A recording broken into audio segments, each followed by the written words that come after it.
Ladies and gentlemen, the story you are about to hear is true. The names have been changed to protect the innocent. Dragnet.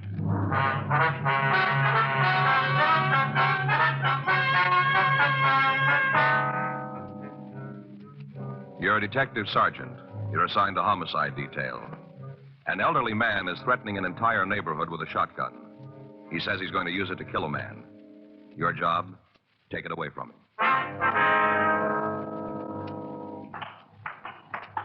It was Tuesday, June 15th. It was hot in Los Angeles. We were working the day watch out of homicide detail. My partner's Frank Smith. The boss is Captain Lorman. My name's Friday.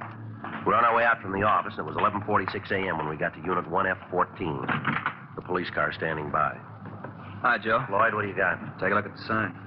Yeah. I will not live in the same neighborhood with a dog poisoner. Looks like he painted it himself. And there's we can figure he did. How'd you get the complaint? Came in, see the man. When we got here, the guy was sitting up there with his shotgun. Told us to leave him alone. We figured maybe you'd be a little better equipped to handle it. Well, it might not work out that way, but we'll give it a try. Anything we can do to help out? Just be here. Right. You make a move for a gun, and I'll have to kill you. Want to tell us why you're doing this? My business. Well, that gun makes it ours. You think that if you want to, it doesn't make any difference to me. I didn't ask you out here. Yeah, well, now that we made the trip, don't you figure you ought to tell us?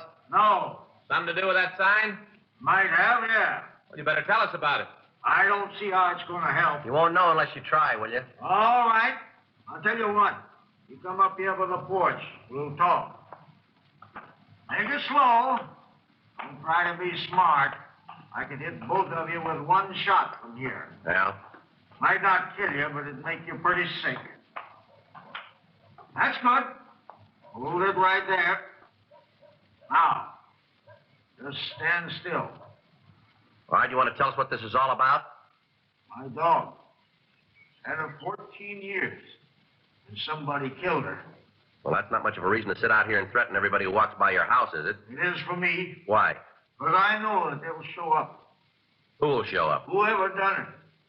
They'll walk down the street, and when they do, I'm going to get them. Well, you know we're not going to let you do that. I don't see that there's much you can do to stop me. If you know who killed your dog, why don't you come downtown and make a complaint like you should? Evidence. What's that? Gotta have evidence. Yeah, well, you must have a lot of it to be ready to kill a man. Now, we'll see. Who do you think poisoned your dog? I don't know, but he'll be by. Anybody else live in that house with you? No. There's nobody inside, huh? I told you there ain't nobody. Used to be Queenie, but not now. This is a picture of her. Beautiful. I'm going to tell you something, old-timer. What? You can sit there and think you got this thing under control, but you haven't. Is that right? Yes, sir? Then you better take another look. I've got the gun. Yeah, well, it might be that way. But there's 100 more that are going to keep you from committing a murder out here. That's a hard word to use, isn't it? No, because that's what you're figuring to do, isn't it? How do you think you're going to stop me? You bring that gun up into firing position, and I'll show you how I'm going to stop you. All I'm trying to do is to pay back something. I don't want to hurt anybody else. Look, mister, why don't you tell us who you think poisoned your dog and why? We might be able to do something for you. Because I don't think it'd help. Well, why don't you give it a try? He was poisoned. I saw her come home. I saw her crawling right up that walk on her stomach, dragging her hind legs. Yeah? Oh, you wouldn't understand what she meant to me. She was like a person, someone to talk to. She was a lot of company. This book here, written by a man who knew. He understood. Yeah, well, all that may be fine, but you got no right to sit out here with that shotgun. This man knew about dogs. Art McIntyre. Who's that, sir? Old McIntyre? I want you to listen. This will explain just what I'm doing here. Hold it. Hold it right there. I'll drop this book and kill you. Now, I want you to listen to this. I want you to listen carefully. Brothers and sisters, I bid you beware of giving your hearts to a dog to tear. So wrote Kipling in an excellent elegiac. I happen to be a dog lover who does not believe in that warning. 8 of the happiest years of my life was spent in the almost constant companionship of a devoted dog. When he was taken from me, cruelly but with merciful swiftness, it was a terrific heart wrench. For 2 days, I grieved inconsolably. For weeks, I walked the streets at night, trying to get hold of myself. Yet now, when time has dulled the pain, I can truthfully say that the joy and understanding my dog brought into my life more than compensated for the sorrow of his passing. For my dog taught me many things as enduring as the ages. Outside of the divine relationship and the human, I know of no influence so ennobling as our relationship with a dog. My dog's name was Junior. He was a Boston bulldog, weighing 24 pounds, with a blazing muzzle, white collar, and feet tipped with white. His coat was the glossy brown of an autumn leaf. He had a lovable lopped ear that perked with quizzical abandon. He was full of joyous life and never outgrew his prankishness. I picked him up in a Fifth Avenue dog shop in much the same manner that one buys a trinket. I thought he was cute looking. He was then 4 weeks old and trotted sideways with mock seriousness. I took him home in my overcoat pocket. From that day on, for 8 years, he played a big part in my life. He came to understand me better than most of my human associates did. He knew his time for play and my time for work. He did not trespass. His only illness displayed the heroic courage that characterized him until his death. One evening, his mistress and I came home after the theater, and when we opened the door, we missed his welcoming rush and bark. We found him lying on the floor of the bathroom in a pool of blood. When I bent over him, there was a feeble thump of his tail, as much as to say, "Don't worry." His eyes were glazing, and I knew that he was in a desperate state. We worked over him several hours, and finally, in a wobbly manner, he stood up, walked unsteadily to the bedroom, and picked up his play ball, as if to say, "You see, I'm all right." In a half hour, he had another hemorrhage. With uncanny instinct, he rushed into the tile bathroom so as not to injure the carpet. Fortunately, he recovered quickly from his attack, and in 2 days seemed as well as ever. Dogs are unerring in reflecting the characters of their masters and mistress. To Junior, I represented the play spirit, the romp and flapdoodle. Well, he was somewhat of a roughneck in his relations with me. But with his mistress, he was always gentle and careful. One of the important lessons Junior taught me was to have more faith in my fellow beings. I had for years knocked about as a newspaper reporter and had acquired that veneer of cynicism that is typical of the craft. I'd rather a smart alecky attitude of having to be shown. Now, I am the average human being, as likely to err as the rest. But I found that with Junior, because of his implicit faith in me, I never attempted trickery. I could not bear to abuse that rare confidence. And this set me to thinking that if we humans displayed the same faith in our fellows, we should be less likely to have that confidence abused. I come to the final chapter of Junior's life with tears that are shed unashamed. As I have said, he was my constant companion for 8 happy years. My longest absence from him was when I was in Europe, where the quarantine regulations are so strict that it is quite unfair and selfish to take a dog there. Junior, like all good dogs, was faithful to the end. He died obeying my command, which made his loss all the more tragic to me. I left him after his evening romp and was away until shortly after midnight. Upon my return, his greeting was, it seemed to me, especially joyous.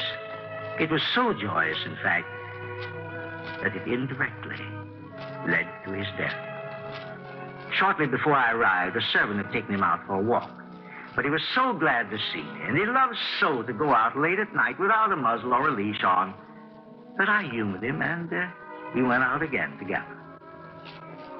At that hour, there was very little traffic on Fifth Avenue, and Junior ran far ahead of me.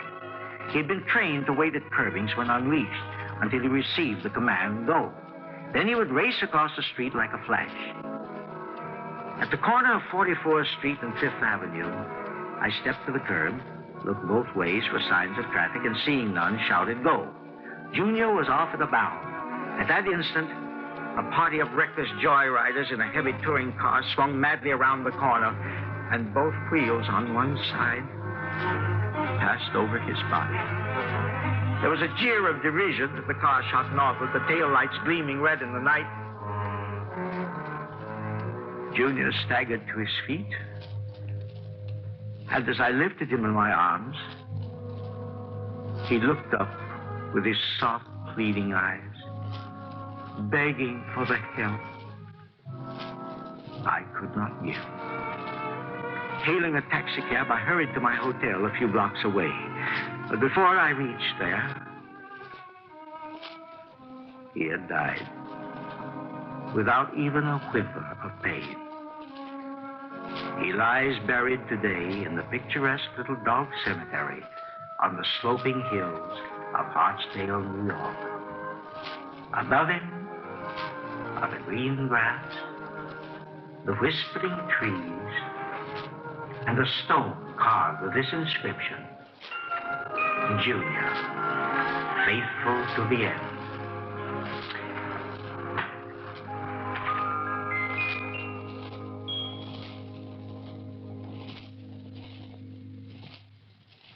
He was a great columnist, old McIntyre. Yes. Now then, we'll all just wait. For what? The man who poisoned Queenie. You're expecting him, are you? He'll be by. This is going to be something different for you two. How's that? You won't have to look for the man who kills him. Friday, see you a minute? Yeah, Lloyd. What do you got? We checked the old man through R&I. You find anything we can use? No record. How about the neighborhood? Perkins and Henry checked, talked to the people on the street. Well, The news we can find out he's pretty near a hermit. Doesn't have much to do with anybody. No close friend? No, none that anybody knows about. He gets one piece of mail a month, evidently some kind of check. Mm-hmm. We talked to the manager at the grocery down the street. Collins does all his shopping there. What do you have to say about that check? It's from an insurance company, some kind of annuity. Anything else? No, rest of the book's empty. Mm. Now, where do we go from here? Find some way to get that gun away from him. Any ideas? Well, if we could find the poisoner, it might give us a break. If there is a poisoner. No, Lloyd, I believe him. Anyway, it won't do any harm to shake the neighborhood. If we pick the guy up, maybe the old man will settle down. It's a big job. Yeah, well, that's a big gun. 12:07 p.m. We contacted the office and made arrangements for additional cars to start a thorough search of the area. It was just an outside chance that the dog poisoner might still be in the neighborhood somewhere. The crowd on the sidewalk had gotten larger, and the uniformed officers were having trouble keeping order. While I was talking to the office, a middle-aged woman broke through the lines and ran toward the porch and Peter Collins. Pete!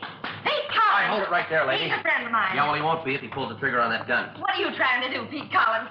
What? What are you doing to our street? I don't know what you mean. We were all sorry when Queenie died. Wasn't anybody on the street didn't want to do something. That's nice of you. You sit here with that gun trying to turn this street into a shooting gallery, and none of us are with you. You know why I'm doing it. That don't make it right. We had a meeting last night. All the people in the neighborhood. Tried to think what to do about getting you another dog. I don't want no other dog. Grow up. Put that gun away and grow up. You get out of here. Right now. You get out of here and tell your friends that I don't need them. None of them. You go tell them that, will you? All right, come on. I'll be over here. Joe? Yeah. Just talked to the office. They're sending out more men, gas guns. Anything on the poisoner? No, still looking. Lady, what do you know about him? Oh, he lived next door for 16 years. You live alone all that time? Yeah. I think he was married before he moved here. Yeah. All he had was that old dog. Just the two of them. You have any idea who might have poisoned the dog? We'd all like the answer to that one. Ma'am? Queenie's not the first one. There's been 13 others. Hardly a dog on the block that hasn't gotten sick. We've done about everything we could. It isn't easy. What do you mean? The way the law is. What? We checked into it. You did, huh? The way the law reads, in order to prove poisoning, you got to see the person throw the bait. Yeah. There's none of us got time to sit around the back fence and watch people walking down the alley. Mm-hmm. But even if you do see the person throw the bait, you can't just go in and arrest them. All right.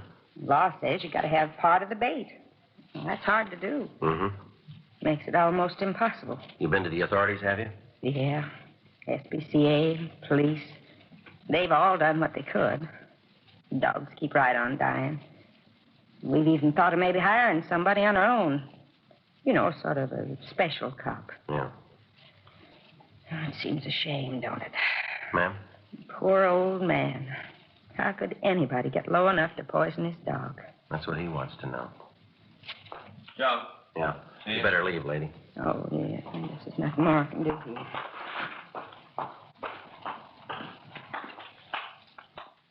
Yeah, what do you got? Well, this man here, his name's Bentley Mocker. Yeah. Uniformed men picked him up in an alley a couple of blocks from here, throwing this over the back fences.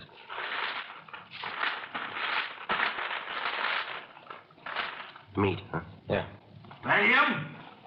That the man? That the man who poisoned Queen? All right, put that gun down, Collins. I'm gonna kill him. How about it, Joe? Collins, put it down. No. Stand clear. Better get these people out of here. Right. What are we going to do? No choice now. Yeah. We gotta shoot him.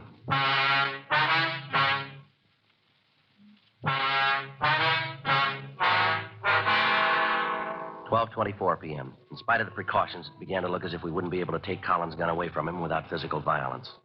As he raised the shotgun, cocked it, and pointed it at Bentley Marker, all of the other officers in the vicinity were ready to stop him. Collins, you use that gun and I'm going to use mine. Put it down. I'll shoot through you to get to it. Yes, sir, you're going to have to. What's going on here? You got no right to do this to me? How about it? Did you poison his dog? He's crazy. He'll kill me if he gets a chance. Just answer me. Did you poison his dog? What if I did? Answer the question, mister. All right, I did. I poisoned him. You've been dropping poisoned meat all over this neighborhood, haven't you? There ain't anything you can do about it. 14 dogs killed around here. Did you do it? Pests, that's all they are. Good riddance. That's the way it looks to you, does it? Sure, rooting around the yards, barking and yowling. No good, any of them. You all through? I could go on for hours about them. Had my way, I'd get rid of them all. Well, I'm going to tell you something. Those dogs meant a lot to the people who lost them. That old man sitting up there on the porch, to him, that dog was part of his life. What gives you the right to sneak around back alleys and side yards and kill off a pet that belongs to a child or an old man? I don't have to stand around here and listen to you. No, sir, you don't. Lloyd? Yeah, Joe. Take him downtown. What for? You got no law to hold me. Yeah, well, maybe we can find one. In the way you talk, you think dogs are better than humans. In your case, they are. Come on, let's go. Frank, Yeah. tell him to stand by with the gas. Yeah. No other way, huh? Now I'll make one more try. Right. I'll bring up the heavy stuff. All right, Collins, it's all over now. I'm going to tell you once more. Put that gun down. Not until I get one chance at that poisoner. He's gone. He's downtown. Now, this is the last time. Put it down. I don't care anymore. It's up to you. We've done all we can. That man ought to die. Put the gun down. I don't care anymore. I'd just as soon shoot you. Collins, it's all over. Now put that gun down or we'll take it away from you. Joe. Joe. Yeah. Take a look. What's the kid want here? Well, look. Note pinned to his coat. Policeman, maybe this will help. And I read it.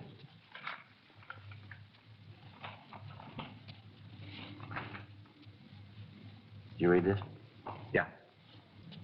Well, we'll give it a try. Collins, there's a boy here who wants to see you. I don't want to talk to anybody. You might want to see him. Who is it? What's your name, son? Davy! Davy. Oh, I know him. It's okay. Let him come up. Not as long as you got that gun. Now, how about it? All right. Break it. Take the shells out. Now, toss them down there on the lawn. Now, let that gun slide down the porch steps. Come on.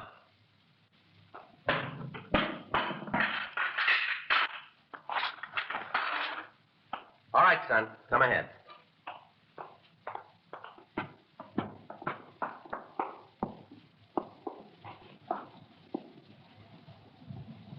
Davy? What'd you want to see me about? Ma said I should give you this note. What's in it? Well, now, the quickest way to find that out is to read it, isn't it? Huh. My dear Mr. Collins, as you well know, all of your neighbors are dreadfully sorry you lost your Queenie. I know this one may never take her place, but please give her the chance. Oh, yes, it's a little girl. Your neighbor, Mrs. Tom Evans. You want to see the puppy? Well, Come on, son. Let's unzip your jacket here. Here. Okay. There you are. It's a little girl. Just a puppy. That's right. Yeah. Queenie's collar doesn't fit too good. Mm-hmm. Think I'll have to get another one. No, I wouldn't worry about that. Huh? She'll grow into that one.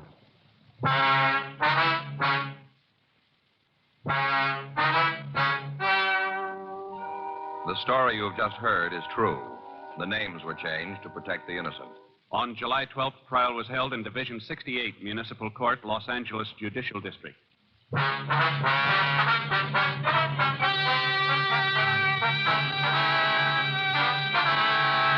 Peter Lawrence Collins pled guilty to violation of Section 417 PC, drawing or exhibiting firearms, 1 count.